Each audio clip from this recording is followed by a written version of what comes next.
고린도전서 14장 18절 말씀을 봉독하겠습니다.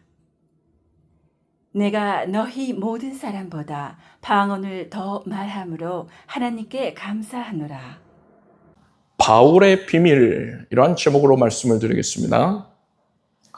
사도 바울은 신약 성경의 대부분을 집필을 한 사람입니다.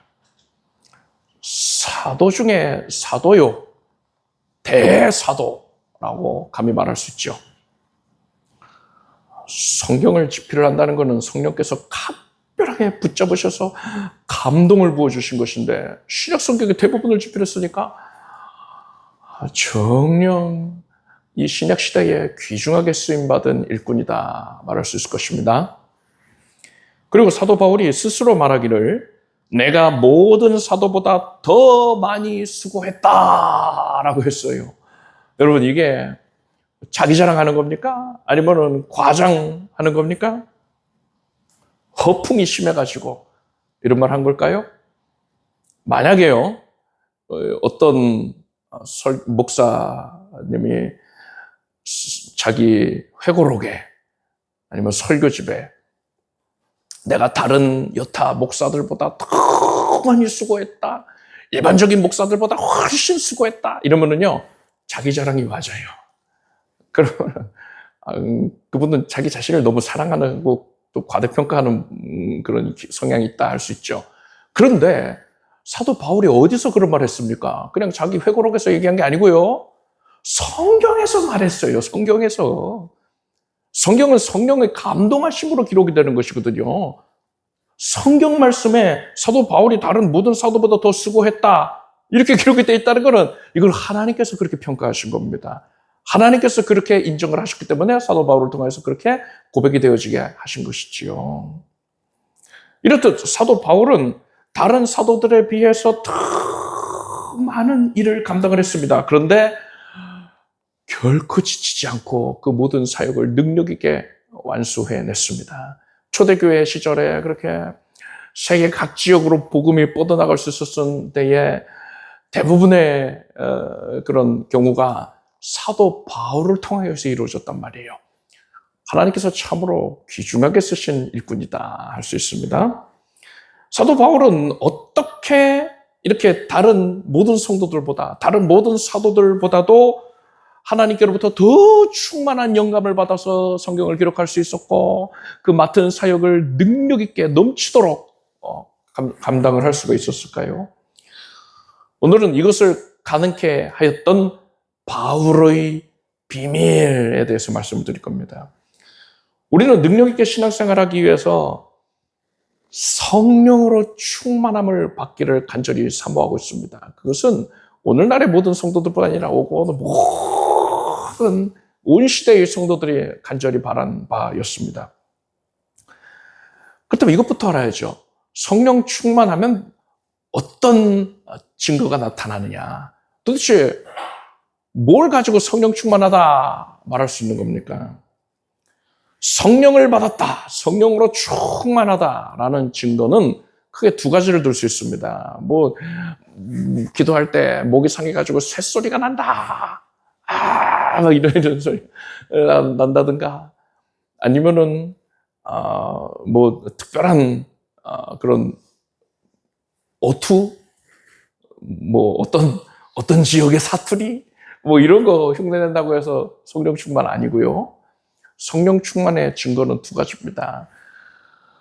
첫 번째는 성령을 받으면 성도는요, 하나님을 향한 사랑이 넘치게 됩니다. 누구도 부인할 수 없는 증거예요. 모든 성도들이, 성령 충만 받은 모든 성도들이 항상 공통적으로 보이는 특징입니다. 요한일서 4장 16절 보니까 하나님이 우리를 사랑하시는 사랑을 우리가 알고 믿었노니 하나님은 사랑이시라. 사랑 안에 거하는 자는 하나님 안에 거하고 하나님도 그 안에 거하시느니라. 하나님 안에 거하고 하나님도 그 안에 거하시다. 하나님으로 충만하게 된다는 거예요. 성령 충만한 상태를 말하는데, 성령 충만하면 하나님을 향한 사랑이 뜨겁게 이루어진다는 겁니다. 미지근한 신앙에서 벗어나서 열정적인 신앙을 갖게 된다는 거예요. 이것이 가장 큰 증거입니다. 성령 충만의 증거. 두 번째로 성령 충만의 또 다른 증거는 방언으로 기도한다는 겁니다. 성령으로 충만할 때에 반드시 방언으로 기도하게 되는 건 아니에요. 그렇지만 성령 충만하면 누구나가 방언으로 기도를 할 수 있습니다. 애매하지요? 대체 무슨 소리냐? 반드시 방언을 하게 되는 건 아닌데 누구나 할 수 있다. 이게 무슨 의미인지는요, 설교의 마지막 부분에 가서 정확하게 짚어드리도록 하겠습니다. 우선은 여러분은 성령 충만하면 많은 경우에 방언 기도하게 되는구나, 이렇게 생각하시면 됩니다. 방언 기도가 뭡니까? 알아듣기 힘든 말로 기도하는 거잖아요. 랄랄랄랄라 하든가 뭔가 알아듣기 힘든 말로 비슷한 말이 반복이 될 수도 있고 새로운 말들이 막 듣지 못하던 말이 나올 수도 있고요. 그러지 않아요? 그래서 어떤 사람들은 언어학자들이 그걸 분석을 해가지고 이건 언어의 기본 형태를 갖추지를 못했습니다. 이거 거짓입니다. 이런 식으로 얘기하는데 아니요.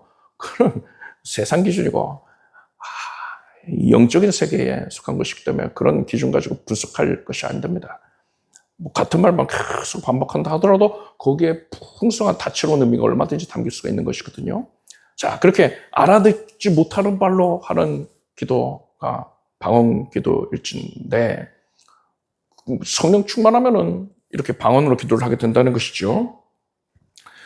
이 방언 기도가 우리 신앙생활에 굉장히 유익하기 때문에 이에 대해서는 우리가 자세히 알아둘 필요가 있습니다. 제가 몇 차례 다양한 측면에서 방언 기도에 대해서 말씀을 드린 바가 있는데 자꾸만 잊어버리잖아요. 또 여러분들이 그동안 잘못 인식하고 있었던 내용들이 또 다수 있었을 수 있기 때문에 항상 헷갈린단 말입니다. 누군가가 물어봤을 때 정확하게 답변을 해줄 수 있을 만치 여러분이 잘 신령한 지식을 가지고 있어야 되는데 대부분의 경우 그러지 못한단 말입니다. 그래서 지금 이 시간에는 많은 성도들이 방언에 대해서 그릇되게 알고 있는 내용들, 그릇된 상식 몇 가지를 짚어드리겠습니다. 첫째로 방언은 은사이기 때문에 성도들 중에서도 하나님이 각별하게 택하신 사람들만 할 수 있다, 이렇게 주장하는 거예요. 이 주장의 근거가 뭐냐? 고린도전서 12장 30절입니다. 바울이 뭐라고 했느냐? 다 병 고치는 은사를 가진 자겠느냐? 다 방언을 말하는 자겠느냐? 다 통역하는 자겠느냐? 통역이라는 건 방언 통역 얘기하는 거예요. 방언 기도하고 나서 다른 사람이 지금 하나님께서 이 방언을 통해서 이렇게 말씀하셨습니다 하면서 내 백성아 어쩌고저쩌고 이런 식으로 통역을 하는 그런 내용 얘기하는 겁니다. 자, 다 방언 말하는 자겠느냐, 다 통역하는 자겠느냐, 이 구절만 딱 떼어놓고 보면은요, 다 방언 말하는 게 아니네. 특별한 사람들만 방언 말하는 거잖아. 이렇게 생각할 수 있어요. 그런데 여러분, 성경 말씀을 제대로 이해하기 위해서는요, 이 말씀이 기록될 당시의 배경과 상황에 대한 전반적인 인식이 있어야 되고 문맥에서 그 의미를 파악을 해야 됩니다. 문맥을 생각하지 않고 그냥 그 구절 한 구절만 떼어놓고 보면은 잘못 해석한단 말이에요. 이 말씀을 우리가 제대로 이해하려면은요, 초대교회 당시에 예배가 어떻게 이루어졌는가, 어떤 내용들로 어떤 순서로 이루어졌는가를 알아야 됩니다. 그에 대해서 바울이 고린도전서 14장 26절에 이렇게 기록했습니다. 그런즉 형제들아 어찌할꼬 너희가 모일 때에 라고 했어요. 모일 때에. 그냥 사교 모임으로 모이는 게 아니라 예배 드리려고 모이는 겁니다. 너희 예배 가운데 이런 순서로 진행이 되지 않냐 하고 바울이 말합니다. 너희 모일 때에 각각 찬송시도 있으며 가르치는 말씀도 있으며 계시도 있으며 방언도 있으며 통역함도 있나니 모든 것을 덕을 세우기 위하여 하라 했습니다. 너희가 모일 때에, 즉 예배 드릴 때에 찬송을 부르고 또 말씀을 가르쳤고요. 성령의 감동을 입은 사람이 하나님의 말씀을 예언했어요. 예언하는 시간이 있었습니다. 하나님께서 나에게 예언을 주셨습니다 하고서는 일어나가지고 예언을 말하는 그런 시간이 있었어요. 또 몇몇을 세워서 방언으로 기도하는 시간이 있었다는 겁니다. 그냥 자기 기도 시간에, 개인 경건 시간에 기도할 때에 방언했다 이런 얘기가 아니고요. 이 자리에, 대표 기도 자리에 나와서, 아니면 자리에서 일어나서 모든 사람들 회중을 대표해서, 회중을 향하여서 방언 기도를 대표해서 하는 시간이 있었다는 거예요. 그리고 그 방언 기도가 끝나면은 방언 기도를 또 통역하는 시간이 있었습니다. 통역하지 않으면 무슨 말인지 모르니까요. 가령 장로님이나 권사님 여기 나오셔가지고 랄랄랄랄랄랄 한 3, 4분을 하고 나서 그냥 아멘 하고 들어가면은 성도들은 뭔 내용이야? 하고서는 모르잖아요. 아무도 모르잖아요. 기도하는 사람 자체 스스로도 모르잖아요. 그래서 덕이 안 된단 말입니다. 그래서 랄랄랄랄 방언 기도를 하고 나서는 그 기도 내용을 통역을 했어요. 하나님께서 지금 이렇게 말씀하셨습니다. 하고서 그 기도의 내용을 사람의 이해할 수 있는 언어로 얘기를 해준 거예요. 자, 여러분, 우리는 이 구절, 이 말씀, 초대교회의 예배 순서에 대한 말씀에서 오늘날의 교회들이 예배하는 순서와는 큰 차이가 있다는 걸 알 수가 있습니다. 오늘날은 묵도하고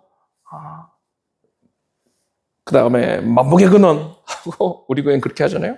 사도신경하고 그런 순서 진행이 되잖아요. 그런데 초대교회 시절에는 이렇게 찬송은 우리도 동일하게 하잖아요. 가르치는 말씀, 설교잖아요. 이것도 있었고, 그런데 계시가 있었다. 예언하는 시간이 있었다는 거예요. 방언하고 방언 통역하는 시간도 있었다는 겁니다. 어떤 사람들은요, 초대교회가 오라.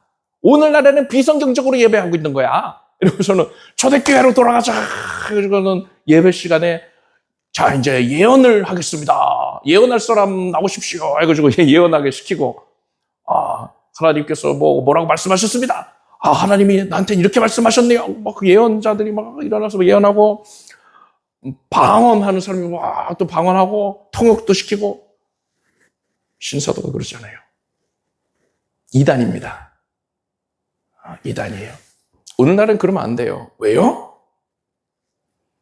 오늘날엔 계시의 말씀인 성경 66권이 완성이 됐단 말입니다. 그래서 성령님께서 더 이상 공적인 계시, 모든 사람에게 적용이 되는 공적 계시는 더 이상 주지 않으십니다. 성경 66권의 말씀에서 완성이 됐기 때문에 더 이상은 공적 계시가 없습니다. 그래서 설교자가 하나님의 말씀, 66권의 말씀을 가지고 성령의 감동을 받아서 성령의 깨닫게 하신 바대로 증거하지요. 그것 안에, 그렇게 증거되는 메시지 안에 하나님께서 하나님의 뜻을 밝히시는 예언도 담겨 있는 것이고요. 또 방언과 방언 통역이 함께해서 예언의 역할을 하잖아요. 그렇게 하나님의 뜻을 알리는 예언이 설교 안에 담겨 있는 것입니다. 그래서 오늘날에는 이 예배의 모든 순서 중에 설교, 말씀 증거가 가장 중대한 역할을, 비중을 갖고 있는 것입니다. 하나님께서 각 개인에게, 오늘날에 개인에게 감동을 주셔서 하나님의 뜻을 알게 하실 수 있지요. 그러니까 사적인 계시는 있을 수 있다. 그런데 그것을 이거 모든 사람들에게 적용되는 것이냐, 공적인 계시로 그렇게 얘기하면은 이단이다. 이걸 아시기 바랍니다. 그래서 신사도와 기존 교회들 간의 차이, 가장 큰 차이가 그 부분입니다. 오늘날의 공적 계시를 함부로 운운을 하면서 공개적으로 예언을 하는 그런 행동들을 한단 말이죠. 자, 이제 고린도전서 12장 28절에서 30절 말씀, 그러니까는 다 방언 말하겠느냐, 다 통역하겠느냐, 이 말씀을 어떻게 이해되는지 한번 살펴봅시다. 하나님이 교회 중에 몇을 세우셨으니 첫째는 사도요, 둘째는 선지자요, 셋째는 교사요, 그 다음은 능력이요, 그 다음은 병 고치는 은사와 서로 돕는 것과 다스리는 것과 각종 방언 말하는 것이다. 방언을 하는 것이다. 다 사도겠느냐, 다 선지자겠느냐, 다 교사겠느냐, 능력하는 자겠느냐, 다 병 고치는 은사가 자겠느냐, 다 방언을 말하는 자겠느냐, 다 통역하는 자겠느냐. 여러분, 이 말씀을 통해서요, 바울은 교회 내에 다양한 직분들이 있다. 그리고 그 직분들 각각이 다 귀중해, 소중해. 하나님께서 다 귀하게 보신다. 그러니 그 직분 하나하나를 소중히 여기고 헌신하는 데에 힘써라 이겁니다. 고린도 교회 사람들이요, 네 은사가 크냐 내 은사가 크냐, 네 직분이 크냐 내 직분이 크냐 다툼이 일어났단 말이에요. 그래서 바울이 모든 직분이 다 소중하다 하면서 이 얘기를 한 거예요. 그래서 사도와 선지자, 교사 이런 걸 얘기를 하면서 방언 말하는 사람이 언급하잖아요. 이거는 직분입니다. 직분. 예배 중에 방언하는 시간이 있다 그랬잖아요. 대표해서 방언 말하는 직분이 있었던 거예요. 아무나 방언 말하게 한 게 아니고 개인 경건 시간에는 누구나가 방언하겠지만 그게 아니라 대표해서 기도할 때에는 신앙이 성숙하다 인정받은 그런 성도만 대표해서 방언 기도를 하게끔 했던 겁니다. 또 통역도 아무나 하면 안 되잖아요. 그래서 사도들이 인정한 사람, 성숙한 성도만 방언을 통역할 수 있게 역할을 맡긴 겁니다. 그래서 방언 말하는 자, 방언을 통역하는 자라는 직분이 있었던 거예요. 그래서 사도와 선지자, 교사 이런 직분들을 언급하다가 모두가 다 방언 말하는 자겠느냐, 다 통역하는 자겠느냐 이렇게 말을 한 거예요. 이것은 방언은 특별한 사라서 특별하게 선택받은 사람만 할 수 있다 이 의미가 아니라 교회의 모든 직분이 귀하다라는 의미로 얘기를 한 것입니다. 그래서 이 부분에 대해서 그렇게 오해를 하면 안 된단 말입니다. 나는 하나님이 선택 안 하셔가지고 난 방언 못해 이렇게 생각하면 안 된다는 거예요. 자, 방언에 대한 두 번째 오해는 뭐냐? 방언보다 예언이 더 우월한 은사이다. 그래서 방언을 말하는 사람은 반드시 통역을 구해야 된다. 그래야지 예언이 되니까요. 그렇게 생각을 하는 것입니다. 이 부분은 기존의 건강한 교회들에서들도 주장을 하는 이런 주장을 하는 경우들이 많이 있어요. 그렇게 심각한 부분은 아니죠. 자, 그럼 이 부분에 대해서 생각을 해봅시다. 고린도전서 14장 5절을 보니까 나는 너희가 다 방언 말하기를 원하나 특별히 예언하기를 원하노라. 방언을 말하는 자가 만일 교회의 덕을 세우기 위하여 통역하지 아니하면 예언하는 자만 못하니라. 이 구절을 근거 삼아서 예언이 더 우수하다, 우월하다. 그리고 방언을 하는 사람은 반드시 통역하기를 구해야 된다. 이렇게 생각하는 겁니다. 그런데 방금 읽은 이 말씀은요, 바울이 예배 순서 중에 예언하는 그런 순서를 담당하는 담당자에 대해 얘기한 거고요. 방언 기도 담당자에 대해 얘기한 거고, 통역 담당자에 대해서 얘기를 한 겁니다. 고린도 교인들은요, 바울이 고린도에서 가르치다가 이제 에베소로 떠나고 나니까 예배 중에 무질서하게 방언을 했어요.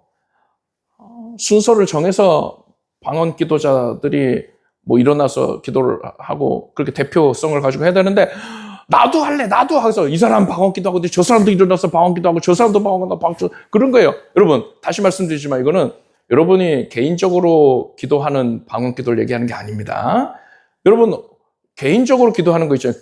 이 자리에 나와서 대표해서 기도하는 게 아니라 개인적으로 여러분이 회중석에서 기도하신다든가 그렇게 기도할 때는 얼마든지 방언 기도 자유롭게 하세요. 그런데 만약 이 초대교회 시절에는 대표해서 방언 기도하는 시간이 있었다니까요. 그런데 그 대표 기도를 사람들이 나 방언할래 하고서는 이 사람이 일어나서 롤롤롤 하고 있는데 저 사람도 일어나서 랄랄랄 하고 그런다는 겁니다. 얼마나 무질서해요. 그 부분을 바울이 교훈하고 지적하고 있는 겁니다. 방언을 하고 방언 통역을 하게 되면은 예언과 정확하게 동일한 역할을 수행을 합니다. 하나님의 뜻을 알리는 거니까요.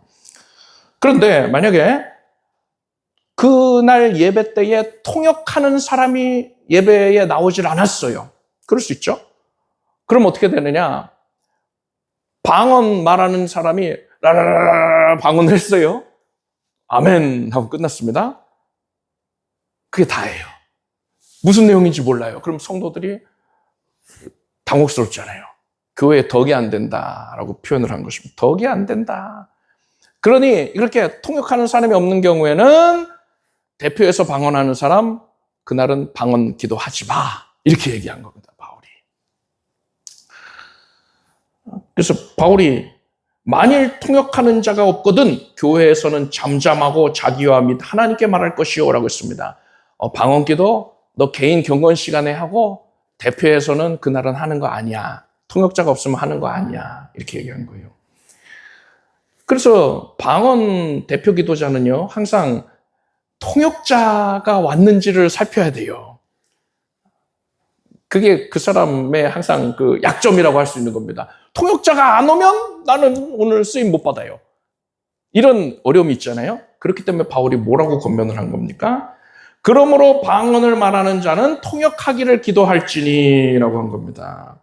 방언 대표 기도자는 하나님께 방언 통역을 하게 해달라고 구해라. 그럼 통역의 은사를 주실 수 있으니까 만약에 자기 스스로 방언을 통역할 수 있다면 방언 날라라라라 한 다음에 하나님께서 지금 이렇게 말씀하셨습니다. 이렇게 통역하지 할 수 있잖아요. 그러면은 예언의 역할을 정확하게 수행할 수 있으니까 다른 통역자가 오지 않는다 하더라도 그 사람은 방언 기도자로 쓰임받을 수가 있는 겁니다. 얼마나 좋아요. 그래서 이 방금 읽은 이 말씀은요, 초대교회의 예배 순서 중에 공식 순서 중에 하나인 예언과 방언과 방언 통역 시간에 쓰임받는 일꾼들에 대해서 얘기를 했던 겁니다.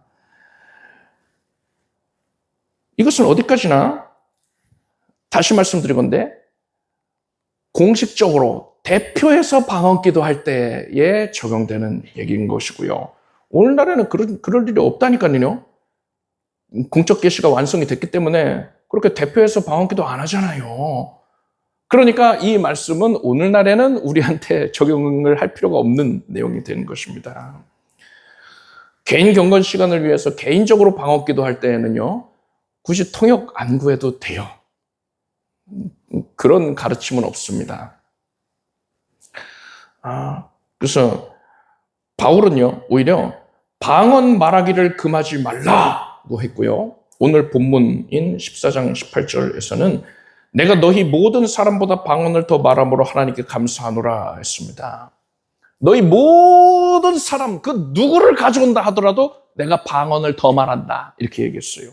이건 참으로 놀라운 고백입니다. 지금 고린도 교회 상황이 어떤 상황이냐면은 성도들이 하나님을 크게 사랑하고 또 하나님께로부터 많은 신령한 은사를 받았거든요. 그래서 은사가 막 넘쳐나니까 네 은사가 크냐 내 은사가 크냐 서로 다툼이 일어날 정도였단 말이에요.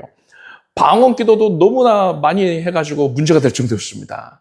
대표 기도하는 시간에 라라라라 이 사람이 방언하는데 저 사람도 방언하고 저 사람도 방언하고 그래서 문제가 될 정도였단 말이에요. 방언 기도를 많이 하기 때문에 무질서한 그런 상태가 됐단 말입니다. 대표해서 방언 기도하는 시간에. 그런 상황이었는데 바울은 너희 모든 사람보다 내가 압도적으로 방언을 많이 한다. 이렇게 얘기했어요. 바울이 거짓말한 겁니까? 허풍을 한 겁니까? 아니죠.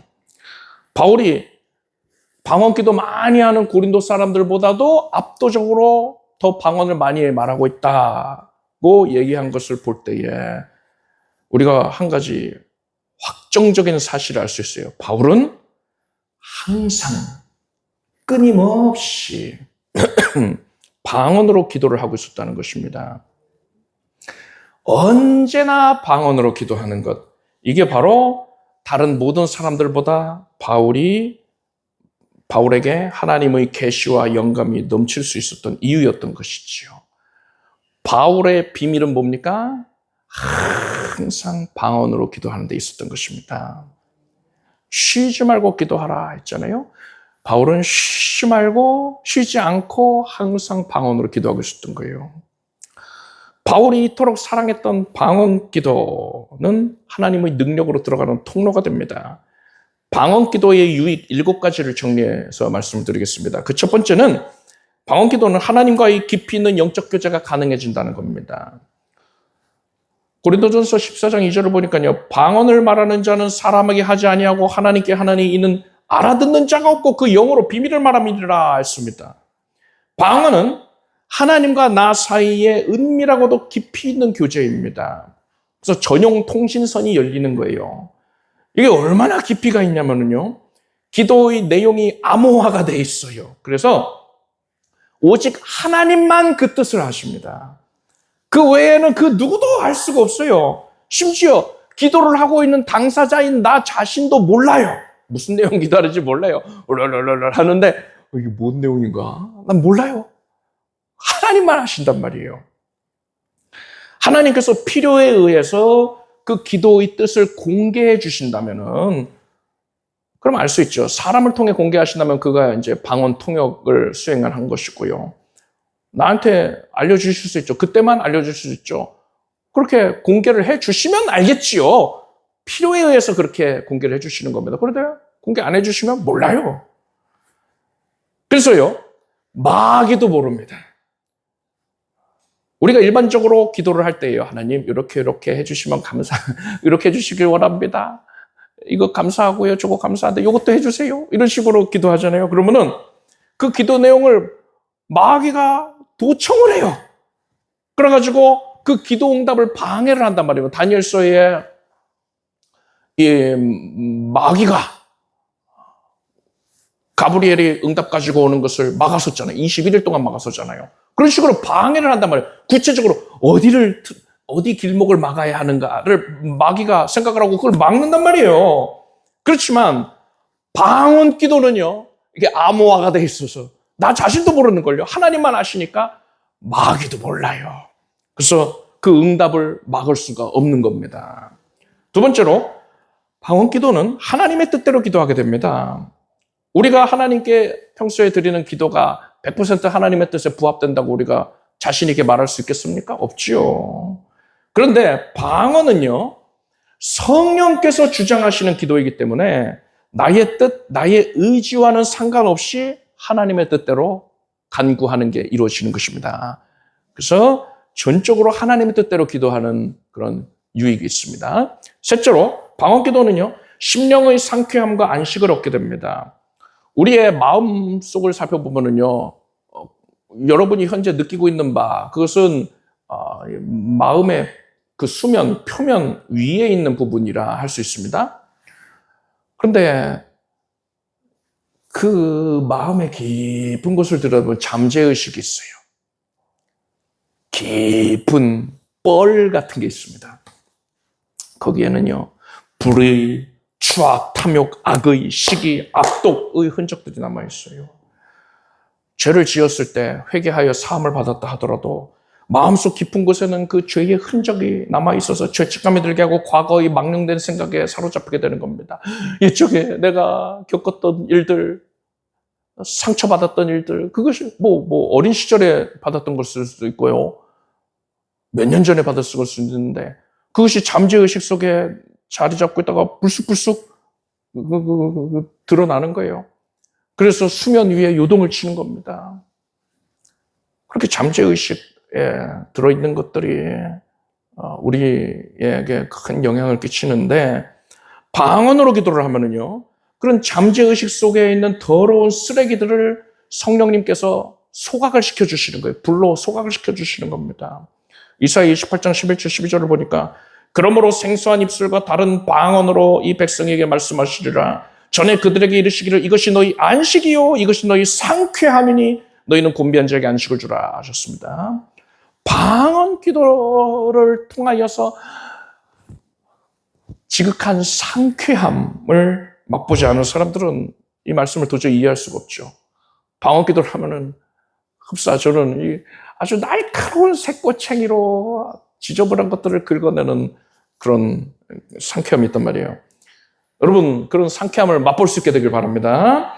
네 번째로 방언 기도는 자기의 덕을 세우게 됩니다. 고린도전서 14장 4절에서요. 방언을 말하는 자는 자기의 덕을 세우고 예언하는 자는 교회의 덕을 세운다 했습니다. 자기 덕을 세운대요. 자기한테 덕을 세우게 됩니다. 덕을 세운다는 것의 헬라어 원어의 의미가 뭐냐? 집을 짓는다는 거예요. 벽돌을 한 장 한 장 쌓아 올린다는 뜻입니다. 이 말은 우리가 방언으로 기도할 때 하나님께로부터 나에게 무언가가 계속 전달되어서 쌓인다는 겁니다. 우리가 방언 기도하면요, 하나님께서 우리에게 필요한 하나님의 선물, 그러니까 은사라고 표현할 수 있죠. 그 은사를 조금씩 쌓아주시는 거예요. 그래서 그 은사가 온전히 그 집이 완성이 됐을 때에 그 은사가 발현이 되는 겁니다. 방언 기도를 10분 한다고 해서 그렇게 될까요? 20분 한다고 될까요? 몇 시간 한다고 될까요? 하루 한다고 될까요? 이틀? 열흘 한다고 될까요? 되려면 될 수도 있겠지만 일반적으로는 그렇지 않단 말이에요. 집을 짓는다는 생각으로 인내심을 가지고서 방언으로 기도를 하면은 그러면은 결국에는요, 하나님이 내 안에 쌓아주신 그 집이 완성이 되는 것이고요. 하나님이 나에게 허락한 그 은사가 발현이 되는 겁니다. 그래서 방언 기도할 때는 집을 짓는다. 벽돌이 지금 쌓이고 있구나. 이 생각으로 기도를 하면 되는 거예요. 여러분 조급한 마음을 버리고 꾸준한 인내심을 가지고서 방언으로 기도해서 능력을 체험할 수 있길 바랍니다. 다섯 번째로 방언 기도는 성령으로 충만하게 됩니다. 예수께서 나를 믿는 자는 성경 이름같이 그 배에서 생수강이 흘러나리라 하셨습니다. 영적으로 우리가 항상 컨디션이 좋을 수는 없죠. 컨디션이 떨어질 수도 있고요. 침륜에 빠져 있는 경우들도 있단 말입니다. 그런데 방언으로 기도를 하던 분들은요, 방언 기도가 쉽게 나올 수 있잖아요. 습관을 쫓아서 방언 기도가 얼마든지 나올 수 있잖아요. 막 성령 충만한 상태만 방언 기도하는 게 아니라 그냥 습관적으로 방언 기도가 시작이 될 수 있잖아요. 이것은 생명수 수도꼭지를 튼 것과 같아요. 처음에는 생명수가 심령이 침체되어 있을 때는요, 생명수가 조금씩 한두 방울 나옵니다. 별다른 감동 없이 방언을 해요. 똑같은 방언인데도 질이 달라요. 그러니까 감동 없는 방언 기도라고 할 수 있습니다. 그런데 그런 방언 기도를 계속 하다가 그 안에서 하나님에 대한 사랑이 뜨거워지고 방언 기도를 통해 하나님께서 주시는 감동에 겨워지게 되면은요, 생명수가 콸콸콸콸콸 쏟아진단 말입니다. 성령 충만해서 감격에 겨워서 방언으로 기도하고 있는 그런 영적인 희열에 사로잡혀 있는 자신을 발견하게 된단 말입니다. 즉, 방언 기도는요, 짧은 시간 안에 성령 충만에 이르는 지름길이라고 할 수가 있는 겁니다. 여섯 번째로, 방언 기도는 마음과 영의 기도가 가능합니다. 두 가지 기도가 가능하다는 거예요. 방언 기도를 통해서. 사도 바울이 고린도전서 14장 14절 15절에 이렇게 말합니다. 내가 만일 방언으로 기도하면 나의 영이 기도하거니와 나의 마음은 열매를 맺지 못하리라. 그러면 어떻게 할꼬? 내가 영으로 기도하고 또 마음으로 기도하며 영으로 찬미하고 또 마음으로 찬미하리라 했습니다. 일반적인 기도는요, 우리 마음을 통하여서 하는 겁니다. 하나님 이러이러하게 해주십시오 라고 우리가 기도하는 거는요, 말로 기도를 했다면요, 우리 마음이 동해가지고 그 마음의 내용을 입술로 드러낸 것이죠. 입술 다물고 기도할 때도요, 속으로 기도할 때도 마음으로 기도한 것이라 할 수가 있어요. 그래서 그런 이유가 마음의 기도입니다. 그런데 반면에 영의 기도가 있다는 거예요. 우리의 영을 통하여서 영의 것을 입술로 드러내는 것, 이게 방언 기도거든요. 그래서 우리는 방언 기도를 하면은요, 영을 통해 기도를 하면서 동시에 기존에 하던 대로 마음의 기도도 할 수가 있는 겁니다. 두 가지 기도가 동시에 이루어질 수 있는 거예요. 앞에서 바울이 항상 방언으로 기도했다 했잖아요. 그런데 바울이 쓴 서신들을 보면은요, 자신의 의지를 가지고 의지적으로 기도한 내용들이 자주 등장을 합니다. 이것을 볼 때에, 이렇게 의지적으로 기도한 그 내용들을 볼 때에 항상 방언 기도한 게 아니네 할 게 아니고요. 항상 방언 기도를 하면서 바울은 동시에 자기 마음으로도 기도를 하고 있었던 거예요. 입술로는 중얼중얼 하면서 방언으로 기도를 하고 있었을지라도 마음속으로는 자기 의지적으로 하나님께 어떠한 특정 내용을 또 간구하고 있었던 겁니다. 그러니까 얼마나 효율적이에요. 마음으로만 기도할 게 아니라 영으로도 기도할 수가 있으니까요. 여러분은 이처럼 바울처럼요, 마음으로도 기도하고 동시에 영으로도 기도할 수 있게 되길 바랍니다. 자, 마지막 일곱 번째로요, 방언 기도는 오랜 시간 동안 기도하는 게 가능합니다. 방언으로 기도를 하게 되면은요, 시간 가는 줄을 모르게 돼요. 이거는요, 그냥 처음에 한두 방울 생명수 쏟아지는 그 초기 단계를 얘기하는 게 아니라 하나님의 성령의 감동에 겨워서 방언을 할 때 단계를 얘기하는 겁니다. 성령 충만한 감격 가운데 방언 기도하는 걸 얘기하는 거예요. 방언 기도하다가 시계 보면 30분이 지났네? 1시간이 지났네? 이런 식으로 경험을 하게 된단 말이죠. 왜 그러느냐? 여러분이 정말 사랑해서요. 막 설레하는 그런 대상이 있어요.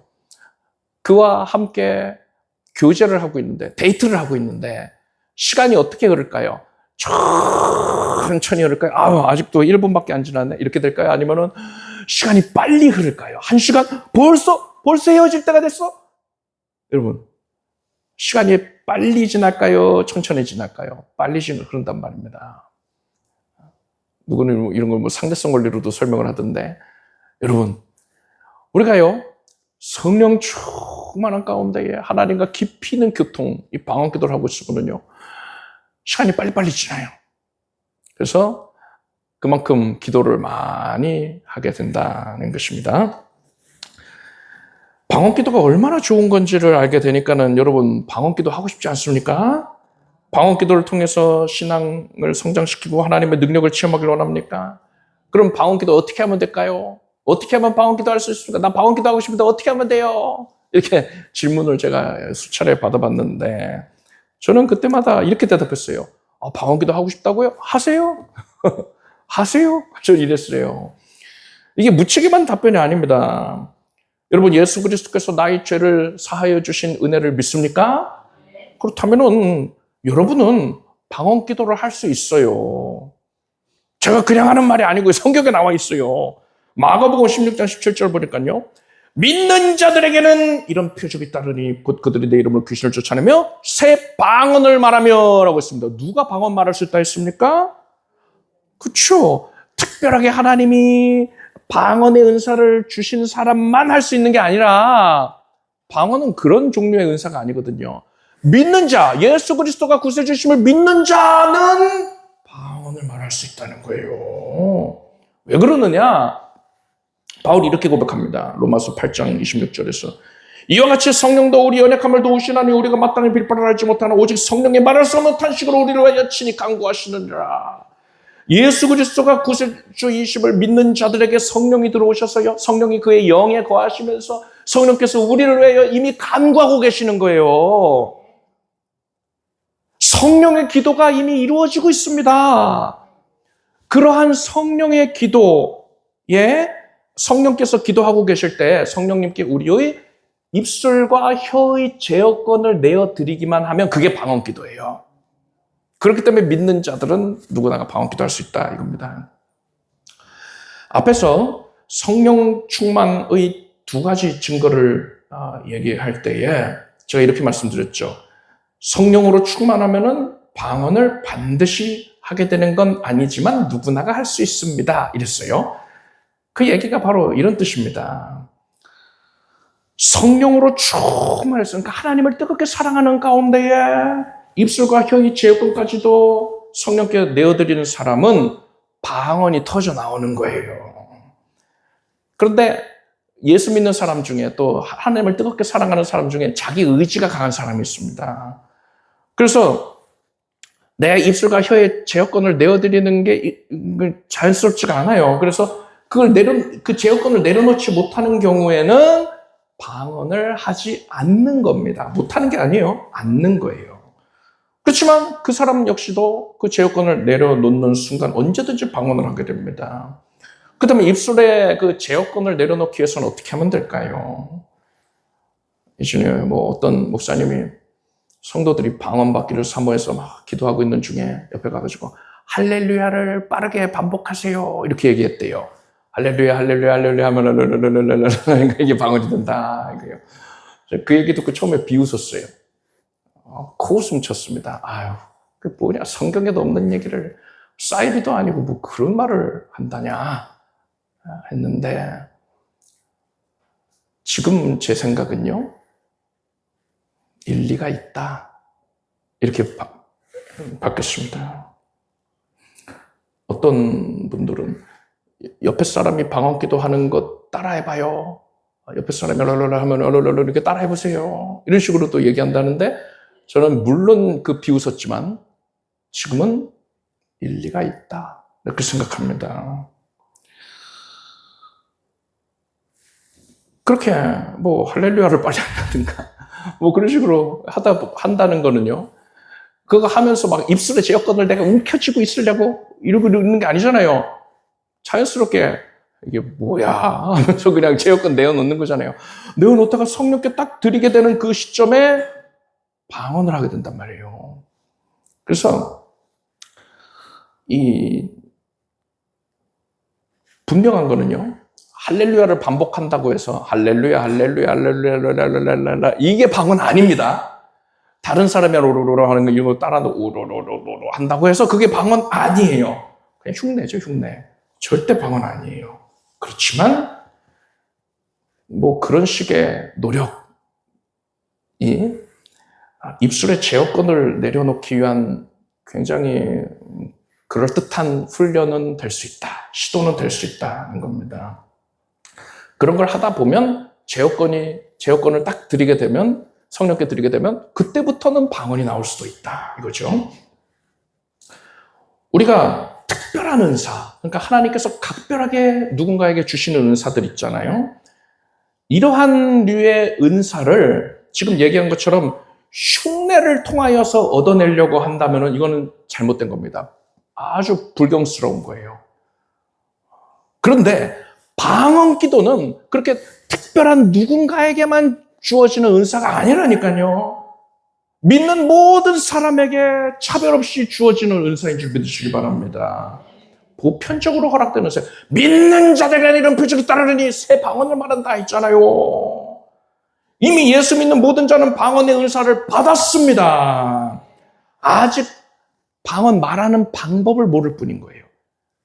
입술과 혀에 제어권을 내어드리는 방법을 익숙치가 않은 것뿐이에요.